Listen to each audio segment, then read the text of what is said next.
अस्सलाम वालेकुम। बहुत कुछ चल रहा है, बहुत सारे काम कर रही हूँ मैं। और अभी जो है वो ग्रेजुएशन मेरे बच्चों की है, सामने के स्कूल की, नॉट ग्रेजुएशन, उनका रिज़ल्ट डे है और उनकी टीचर्स के लिए गिफ्ट है। ये मैंने सबसे पहले इनको बना लिया था और इस तरह से मैंने थैंक यू के बजाय जज़ाकल्लाह खैरन लिखा है।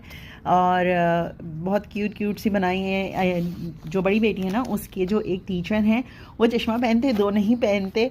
और जो बाकी टीचर्स हैं वो इस तरह से सारी ऑलमोस्ट चश्मा पहनती हैं। यस, सो इसलिए मैंने इस तरह से ये प्रिंट आउट कर लिए हैं। इसके अलावा कुछ गिफ्ट बास्केट्स के भी ऑर्डर थे, तो वो बाद में आपको डिटेल में दिखाऊंगी।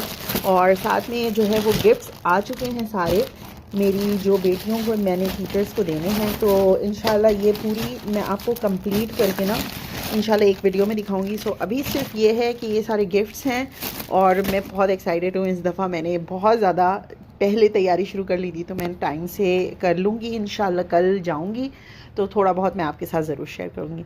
ठीक है, सी यू, बाय।